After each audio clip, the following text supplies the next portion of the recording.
Merhabalar. Şimdi bu hafta sizlerle kruvaze bir bluz yapacağız. Buraya çizdim. Görüntüsü böyle olacak. Kollarını ajurlu yapmayı düşünüyorum. 75 zincirle başlayacağız.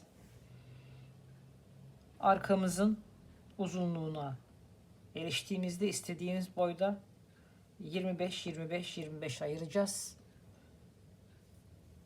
Buradaki yaka bölümümüzü keseceğiz ve iki taraftan ayrı ayrı devam edeceğiz. Buradan arttırarak yine 75'i yakalayacağız. Sonra burayı bitireceğiz. Diğer taraftan da arttırarak, burada 25 kalmıştı, 75'i tamamlayacağız. Her iki tarafta da 75-75. İstediğimiz arka uzunluğuna geldiğinde de keseceğiz. Kollarımızı yapacağız. Kenarlarımıza da yine bağlamak için zincir yapacağız, kordon yapacağız. Ondan sonra da kollarımıza da ajurlu bir model yaptıktan sonra bitireceğiz. Şimdi 75 zincir çekerek başlayalım. Adım adım gidelim. Kaç sıra yaptım?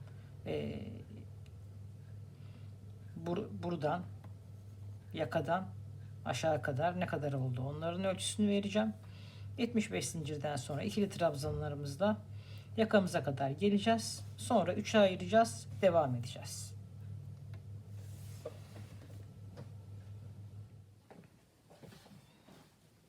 Şimdi gelin kruvaze kazağımızın yapımına başlayalım. Şu ipi kullanıyorum. 3-3,5 numaralı tığ kullanılabilir diyor. Ben 3 numaralı bir tığ kullanacağım. Size kağıtta da gösterdiğim gibi şeklinde 75 tane zincir çekerek başlayacağız.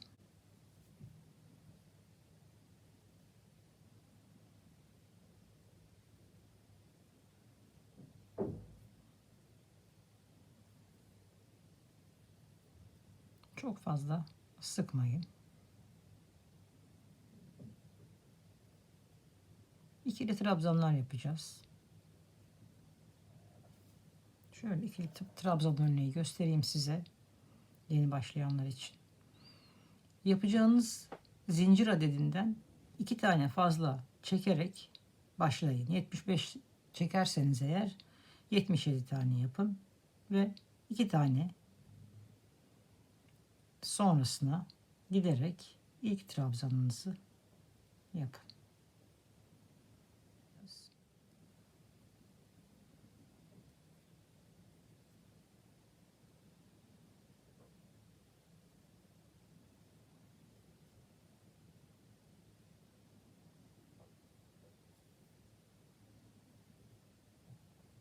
Şimdi bu şekilde ikili trabzanlarımızı kaç sıra yaptığımı ben size şuradaki keseceğimiz yere, yakamızı keseceğimiz yere kadar uzatacağım. Kaç sıra yaptığımı ikili trabzanı söyleyeceğim. Sonradan ayrımlarda görüşelim. Yani buraya kadar başka hiçbir şey yapmayacağız. Sadece ikili trabzan yapacağız. Şimdi ben arka ortasına gelene kadar, yakamızı keseceğimiz yere kadar geliyorum. Kaç sıra yaptığımı da söyleyeceğim ondan sonra size. Şimdi yeniden ikili trabzan yapmaya devam edelim. Zincirlerimizi çok sıkı çekmeyelim ilk sıra.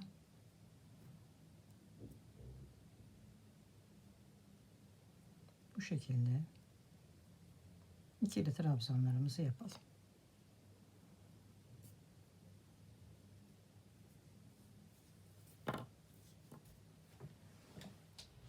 Şimdi 36 sıra ördüm.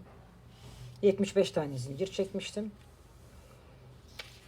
Şimdi ortadaki 25 taneyi bırakıyorum.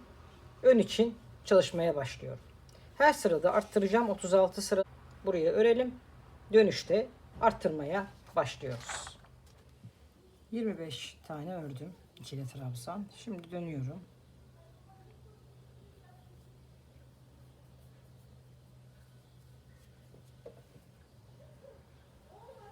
Aynı Aynı trabzanımın üzerine bir tane daha yapıyorum. Arttırma başlatıyorum. Şimdi gideceğim. Döndüğümde tekrardan burada arttırma yapacağım. Yani her sıra arttırarak arttırmalarınızı ayarlayarak en altta 75 tane gene trabzan elde edelim. Şimdi bir kere daha dönüşte arttırmayı yapalım. Ondan sonra ikinci ön kısmında tekrardan görüşürüz.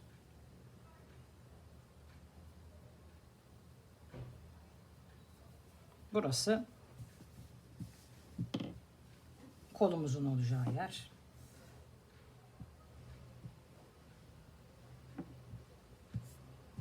Bütün arttırmalarımızı ön tarafta yapacağız. Her ikisinde de.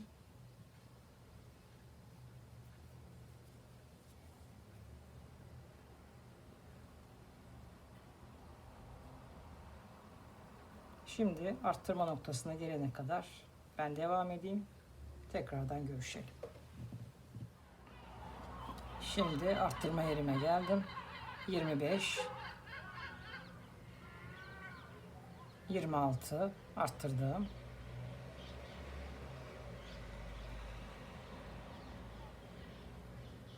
Ve aynı yere bir tane daha yapıyorum. Döndüğümde de 27. Şimdi 1, 2, 3 döndüm. Aynı trabzanımın içine bir tane daha yapıyorum. Hem gidişte hem de dönüşte arttırmalarımızı yapacağız.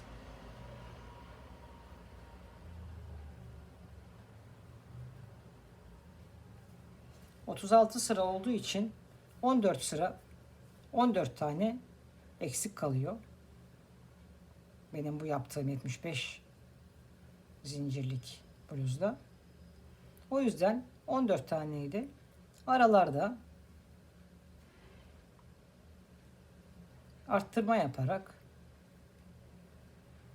tamamlayalım.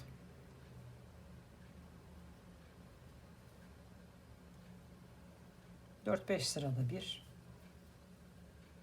birer tane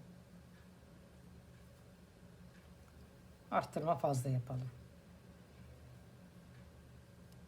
Başlangıca yakın yerlerde. Yani mesela şurada bir tane daha fazla yapalım ki en sonunda yine 75'i bulalım.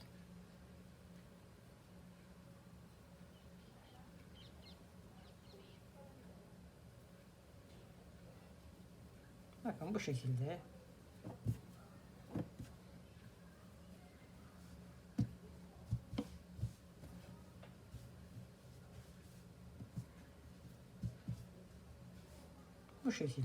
arttırmaya devam edeceğiz. Ben şimdi biraz daha ilerleyeyim. Sizlere yeniden göstereyim çalışmayı. Sonra ikinci yerde yeniden görüşürüz. Arttırmalarımı yapmaya devam ediyorum. 36 sıraydı biliyorsunuz. Arkam. Şu anda ben 24. sıradayım. Şu ilk yaptığım 25'lik kısmı saymıyorum. 36'nın içine koymuyorum. Onu arka ile ön arasındaki omuz gibi düşünelim. Ve şu anda 24 tane sıram var. 36'ya gelene kadar da 12 tane daha sıra yapmam lazım. 12 sıram kaldı 36'yı tamamlamak için. Bu 36 taneyi tamamladığımda hep buradan arttırırsam sadece buradan 66 tane trabzan olacak. Ben 75 tane trabzan olsun istiyorum.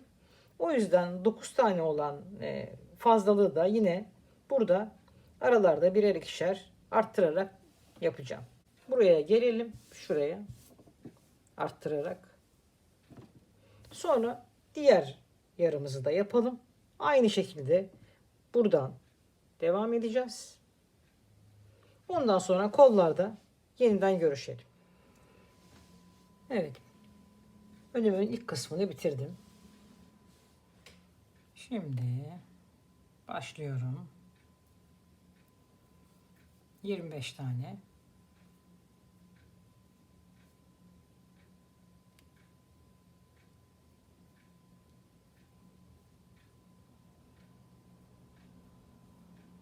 Bir, iki, üç zincir. 25 tane olana kadar yapacağım.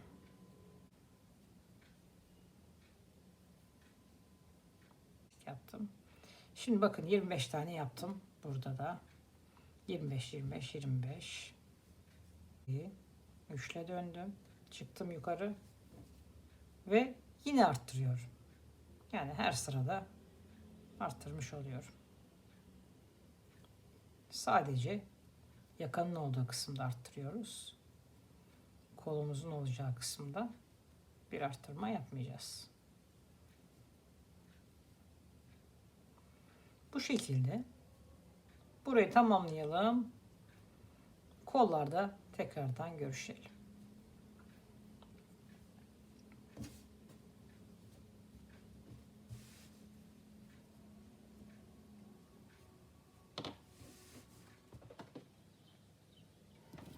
Şimdi bedenimizin iki kısmı da oldu.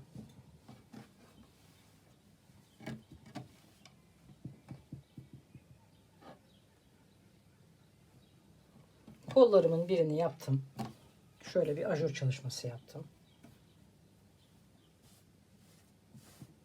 Şimdi beraber sizle diğer kolumuzu yapacağız. Önce örneğin nasıl yapıldığını göstereceğim.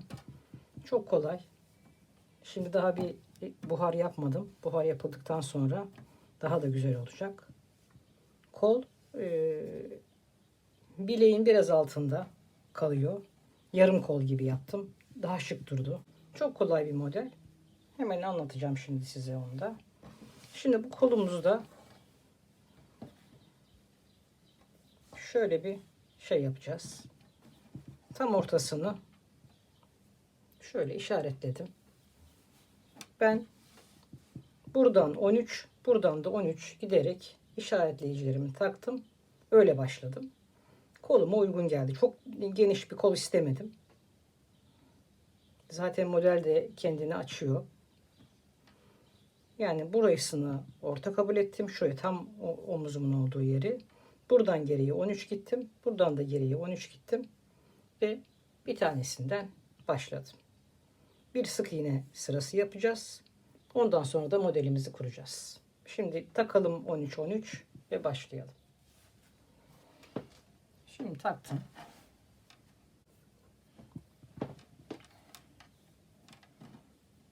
Bunu çıkartıyorum. Ve diğer 13'e kadar ilk sıra sık iğne yapacağım. Ondan sonra da modelimizi kuracağım. Şöyle 2 tane çektim.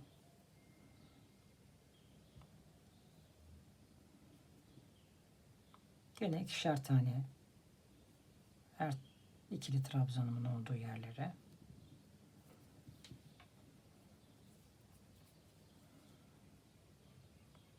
sık iğne yapıyorum.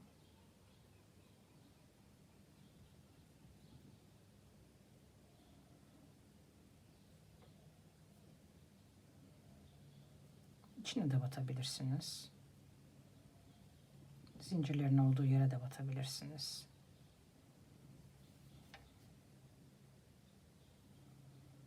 Yani her iki taraf, bu ikili trabzana 2 tane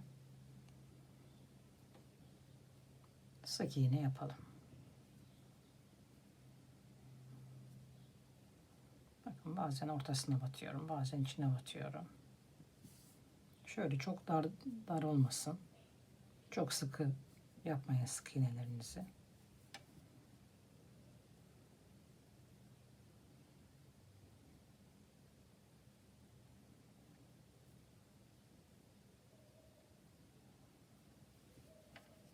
Bu şekilde sık iğneleri tamamlayalım ve modelimizi kuralım. Ben şimdi tamamlıyorum. Geliyorum. Şimdi bir zincirle döndüm. Aynı boşluğa bir tane sık iğne yaptım. Şimdi 5 tane zincir çekiyorum. 1, 2, 3 tane yukarı çıkmak için, 2 tane dönüş için doladım. Tek doladım. 1, 2, üçüncüye 3'te çıktım. Bir trabzan yaptım. Üçlü trabzan ama üzerini dolamadan. 2 tane zincir. Aynı boşluğa bir tane daha. 5 tane böyle aynı boşluğa trabzan yapacağım. 2 zincir çektim, doladım. 3 tane de çıktım. Trabzan yaptım. 2 doladım. 3 etti. 2 zincir. Bu şekilde 1, 2, 3, 4, 5.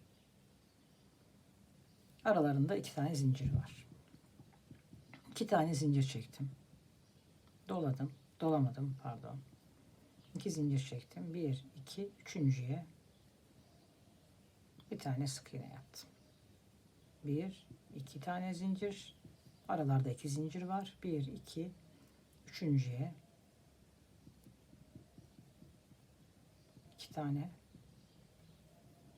1, 2, 3'te çıktım. Uzun olsun bacakları.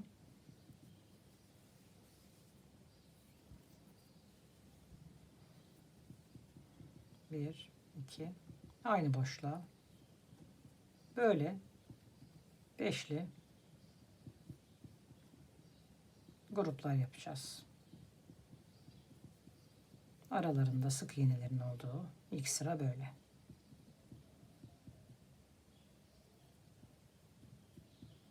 Kaç oldu? 1, 2, 3, 4, 5. Şöyle. Bu şekilde gruplarımız olacak. Şimdi yeniden 2 tane zincir.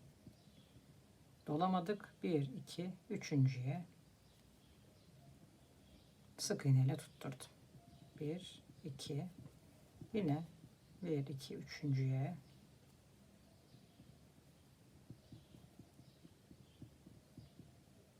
aynı boşluğa 5 tane 3'te çıktığımız trabzan yapıyoruz. Üçlü trabzan ama dolamadan.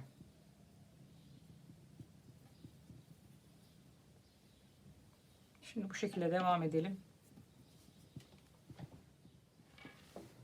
Şimdi devam ediyorum. Sık iğnemi yaptım. 1, 2, 3 atladım. 3'te çıktım. 5 tane.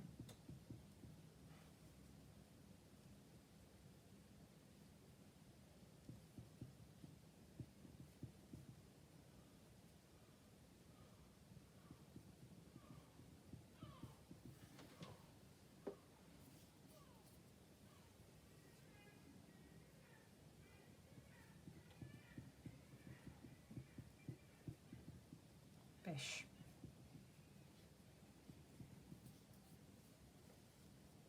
Bir, iki, üç atladım.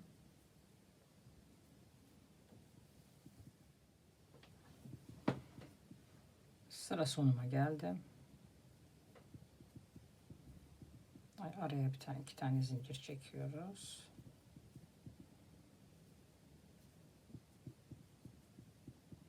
Bir, iki.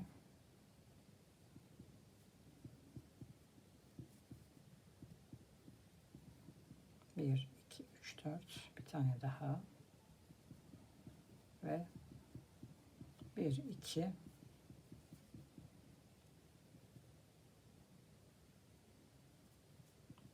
Şimdi yukarı çıktım.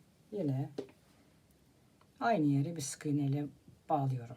Bütün başlangıçlarda şuraya bir tane sık iğneyle bağlayacağım. Şimdi ikinci sırada bu alt sıramızı yeniden yapmak için buralarda yerler oluşturacağım. 1, 2, 3, 4, 5, 6 tane bu sefer çekiyorum. Çünkü bu sefer aralarda 3 tane koyacağım. 3 tane zincir, 3 tane de yukarı dönüş için çektim. Doladım. 1, 2, 3, 4, 5 tane boşluğumuz vardı. Biliyorsunuz. Aralarında ikişer zincirli. İlk boşluğa giriyorum. Bakın buraya değil. İlk yaptığım zincirin grubun içine girdim. Bir tane ikili trabzan yaptım. 1, 2, 3 tane zincir çektim. Beşli grubumun tam ortasına bir tane sık iğne yaptım. 1, 2, 3 yaptım. Beşli grubumun son ikili trabzanın boşluğun içine ikili trabzan yaptım. 1, 2, 3. Yani 6 tane zincir çektim başta. Ve boşluğumun içine, ilk grubumun boşluğunun içine bir tane ikili trabzan yaptım. 3 tane zincir çektim. Tam ortasına bir tane sık iğne yaptım. 3 zincir çektim. Son grubun içine bir tane ikili trabzan yaptım. Yeniden 3 zincir çektim ve burayı atlıyorum. Şuradaki boşluğu 3 zincirimi çektim ve yine burada yaptığım gibi ilk grubumun arasına bir tane ikili trabzan yaptım. Aynı burada yaptıklarım yani. 1, 2, 3. Tam ortasına bir tane sık iğne.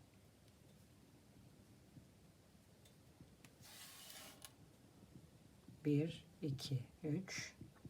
Beşli grubumun son boşluğuna bir tane ikili trabzan. 1, 2, 3 doladım. Yine buradaki ortadaki boşluğu atlıyorum.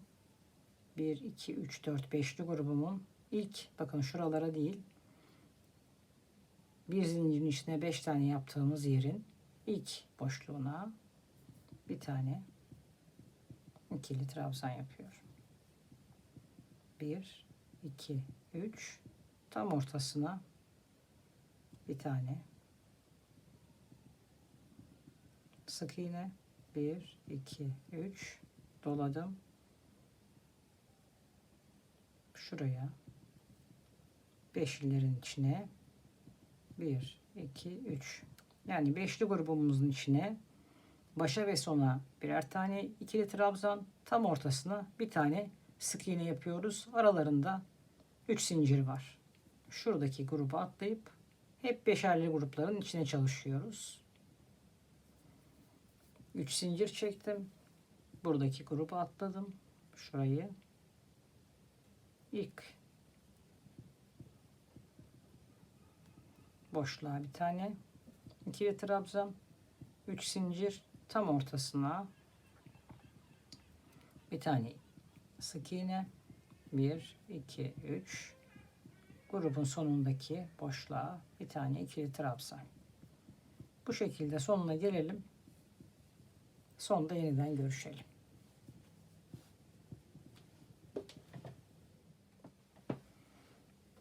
Şimdi son sıramızın sonuna geldik.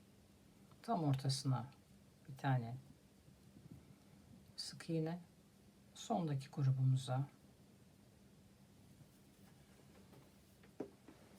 bir tane ikili trabzan. Nasıl başlamıştık? 3 tane zincirle başlamıştık biliyorsunuz. 1, 2, 3. Burada 1, 2, 3'üm var. Buradan da tam ortasına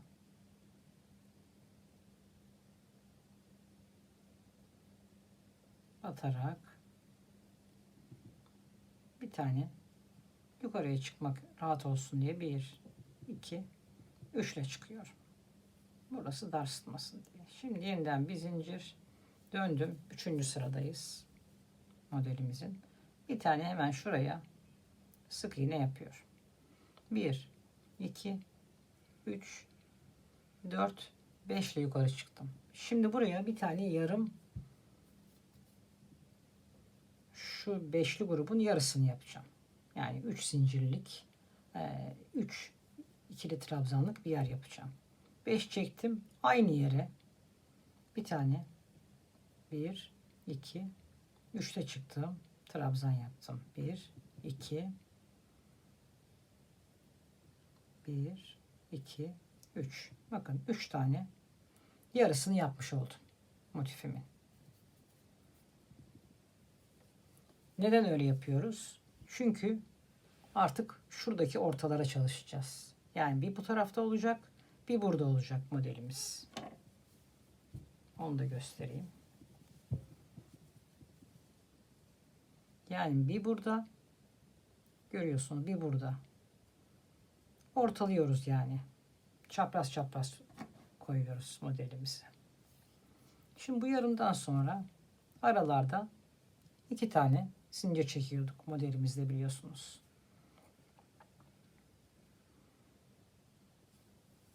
Burada tam şu ortaya bir tane sık iğne yapıyoruz. Başlangıcında yaptığımız şeyleri yapacağız esasında şimdi. 1 2 tane yukarı çıktım ve bu boşluğuma 1 2 3 2 zincir, 5 tane bir grup oluşturacağım.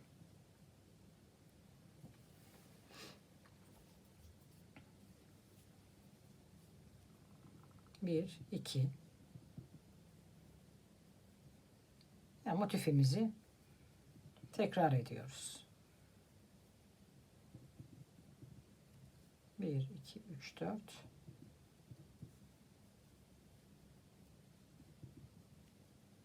Burada tek farkı en başlangıç sıramızda yarım bir tane motif yaptık. Şuradakinden fark. 1, 2. Buraya ikili trabzan ama bir tane sık iğne yaptım. Bir motif, bir sık iğne yapacağız şimdi. 2 arada zincir, burada aralarda 2 zincir var. Tam ortasına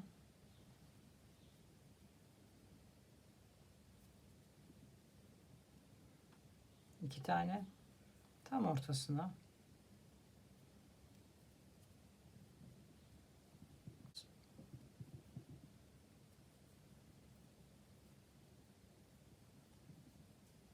1 2 3 4, aralarda 2 zincir, 5, 1 2, o tam ortasına, burada da zaten ortasına bir sık iğne yapmıştık, bir tane sık iğne, 1 2 2 tane zincir. Bu şekilde sıramızın sonuna gelelim. Sıra sonunda tekrardan görüşelim. Şimdi son grubuma geldim. 2 zincir şu ortakine, 2 zincir gene aralarında. Şimdi buraya 5 tane ikili trabzan yapıyorum boşluğa.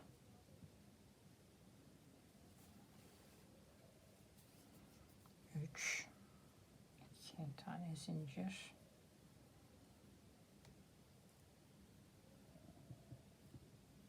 4 5, 1 2 tane zincir, tam ortasına güzel. 1 2 3 ve başlangıcıma 1 2 3 tane. Şimdi başta yaptığımız yarım motifimizi yapıyoruz. Aynı boşluğa 2 tane zincir ve aynı boşluğa. Şimdi 3. sıraya geçiyoruz.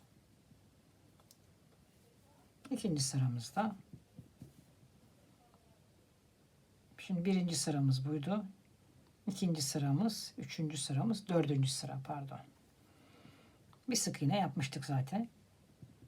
İlkinde motiflerimizi oturttuk. İkincisinde yeniden yerlerini hazırladık. Üçüncüsünde yeniden motifli kısmımızı yaptık.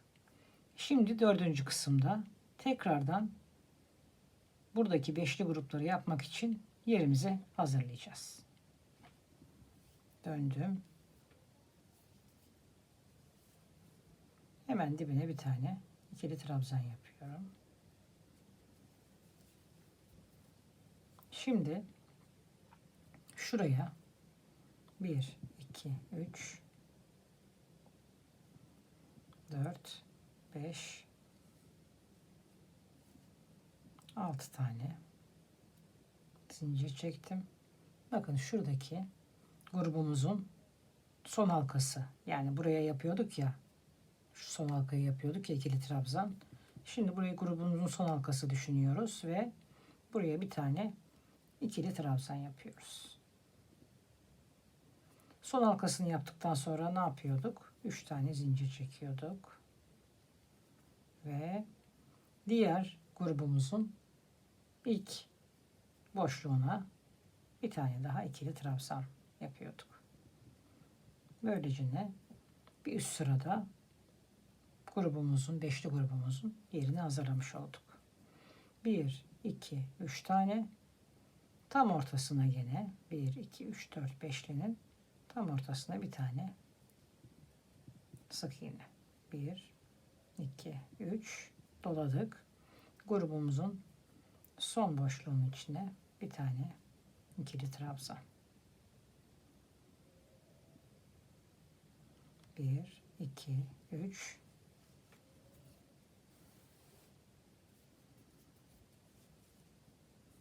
Buraya atlıyoruz ve grubumuzun içinin ilk boşluğuna bir tane ikili trabzan.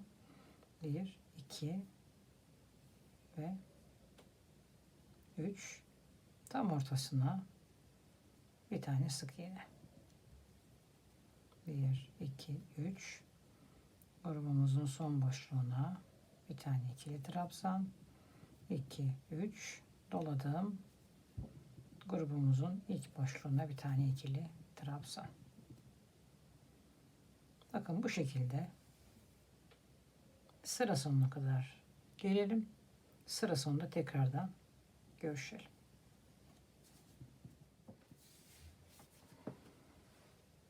Şimdi sona yaklaştım. Bir tane sık iğnem tam ortaya. 1, 2, 3. Son grubumuzun içine bir tane ikili trabzan. 1, 2, 3 doladım ve buraya bir tane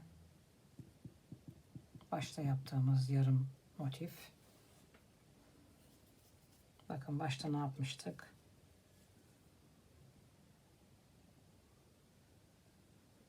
Altı tane biliyorsunuz zincir çekip devam etmiştik. Burada da 1, 2, 3 tane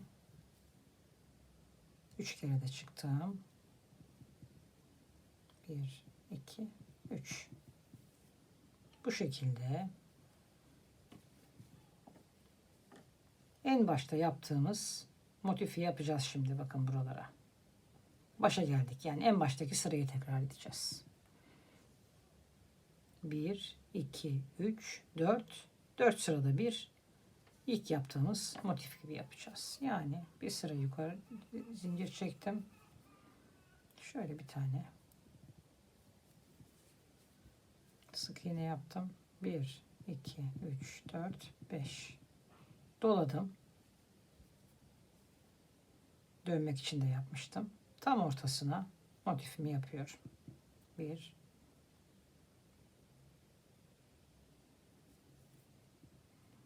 1 saniye.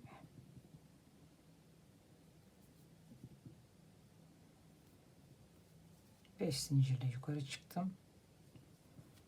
Bakın motifimin yapacağım boşluğum. Oraya 5 tane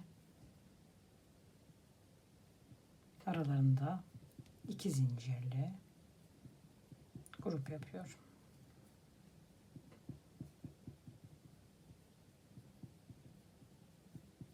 3, 4,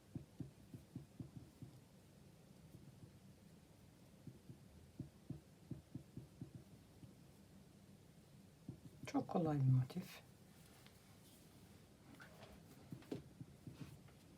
Aralarında bir iki zincir var. 5 tane yaptıktan sonra. Bakın tam ortasına. Zaten artık model kendini gösteriyor. Bir tane sık iğne. Bir, iki tane zincir. Motifim zaten hazır yeri. Bir, iki zincir.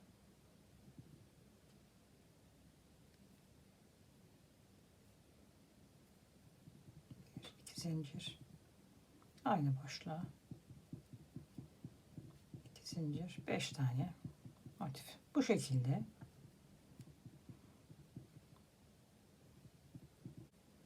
bir, iki, üç, dört. Bir, iki.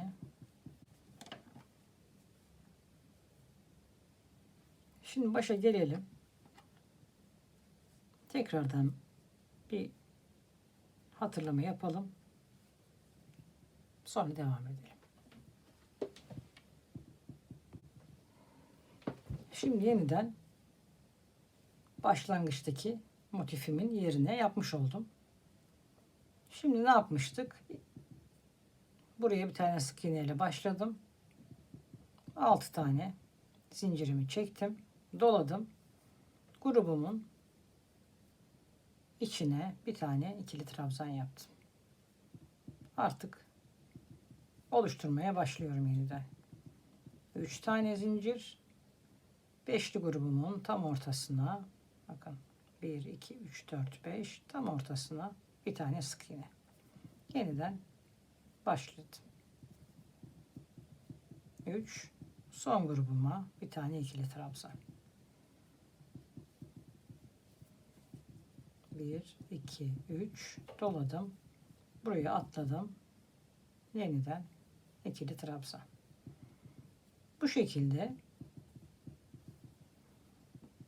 devam edeceğiz. Şimdi bu şekilde artık motifimiz oturdu. Şimdi ben bu motifin yerlerini de yeniden yapayım. Dönüşte yeniden bir kere daha size göstereyim ne yaptığımı. Ondan sonra zaten aynı şekilde devam edecek. Kolay, şık. Yani bu bluza da çok güzel yakışan bir kol oldu. Sonuna geldim. Hemen şu başlangıcına bir tane, 1, 2, 3. Şimdi bir tane yukarı çıktım, döndüm. Bir tane şuraya hemen bir sık iğne yapıyorum. Yapmak zorunda değilsiniz tabi de. Şimdi bakın yerlerimizi oluşturduk. Yani şimdi benim buraya motifi yapmam lazım. Bir tane motif buraya yapmam lazım. Demek şu halde şuraya yapmam gerek. Buraya yaptığım zaman yarım gruba yapmıyorum. Buraya yaptığım zaman buraya da bir tane yarım grup yapmam lazım. 1, 2, 3, 4, 5. 3 tane zincir, 2 tane dönüş için aynı yere bir tane daha. 2 zincir, aynı yere bir tane daha. 3 tane 2 boşluklu yarım grubumu yaptım. Şimdi aralara 1, 2 tane zincir, şu ortaya bir tane sık iğne. Yani artık motifimiz bu şekilde. Buraya 5 taneli grup. Bu şekilde devam edecek. Yani buraya grup yaptığımız zaman beşli grup, buraya bir tane yarım grup yapıyoruz. Boşluğumuz bu taraftaysa da üstte direkt 5 zincirle buraya giriyor. Artık bundan sonra hep kendini tekrar ederek devam edecek motifimiz. Bir burada, bir burada, bir burada, bir burada şeklinde motiflerimizi Görüyorsunuz. 2 sırada bir şuraya yarım grup yapıyoruz.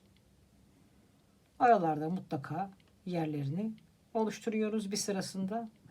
Yani bir sırasında motifli yapıyoruz. Bir sırasında motifin geleceği yerleri hazırlıyoruz. Motifin bu şekilde ortalanması için de bir tanesinde 2 sırada bir başa yarım grup yapıyoruz. Böylece basit, güzel ve çok hızlı üreyen bir model oldu. Ben modeli yarım kollu yaptım. Dirseğimizi biraz geçecek şekilde tam da yapabilirsiniz. Hatta böyle yarım da bırakabilirsiniz. Daha da yarım bırakabilirsiniz. Hepsi bu bluza çok yakışacak. Şimdi bakın, kolu ben bu şekilde bitirmeyi düşünüyorum. Şöyle. Ama dilerseniz böyle de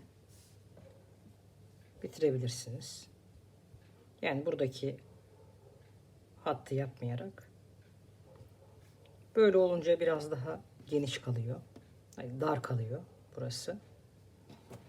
Burada biraz daha geniş duruyor. Orası sizin tercihinize kalmış.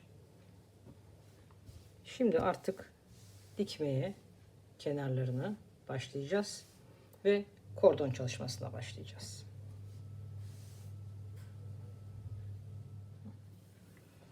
Şimdi buhar yaptım kollarına. Bedeni ve kolları dikmeye başlayacağız.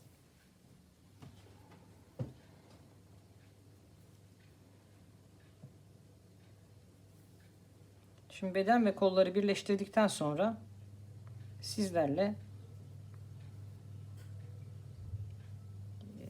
kordon yapacağız. Şimdi bu şekilde bedenimizi ve kolları birleştirelim.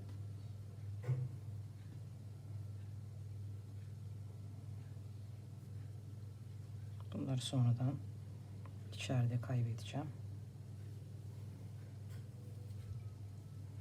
Bu şekilde dikelim. Kollarımızı da ve buralardan kordon çıkartalım. Kordon yapımını da göstereceğim size. Sonra en son fotoğraf ve videosunu paylaşacağım.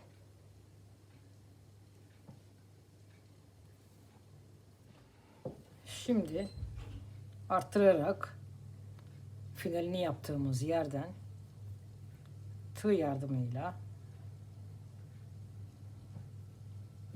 3 tane ilmek çıkartacağım. Şöyle bir tane zincirden çıkardım.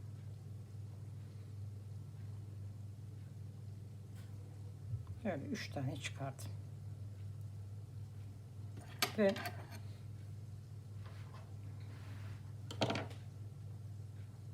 arkası olmayan bir şişe geçirdim.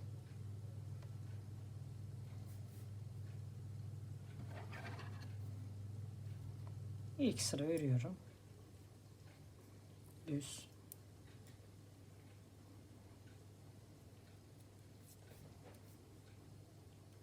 Bunu tığda da yapılıyor ama bu daha kolay.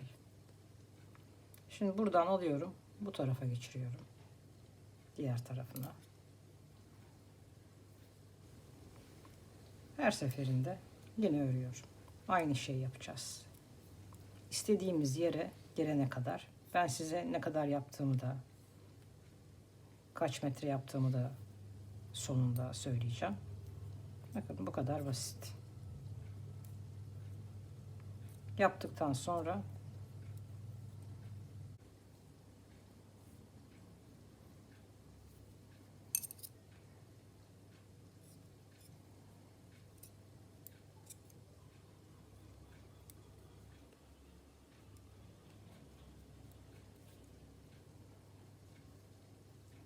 bu şekilde devam edelim. Kaç metre yaptığımı size söyleyeceğim.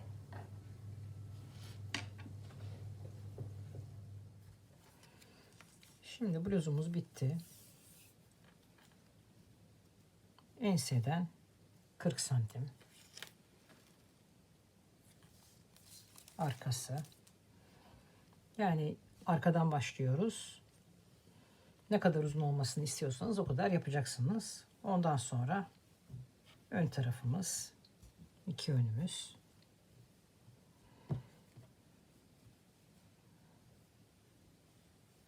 Şimdi şuradaki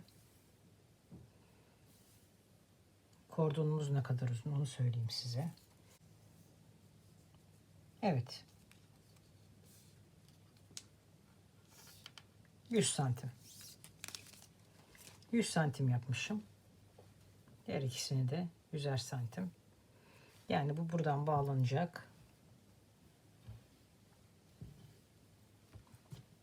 Ve önde birleşecek.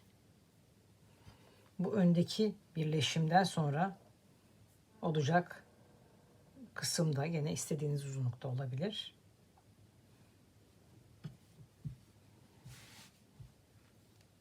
Şimdi ben fotoğraflarını çekeyim.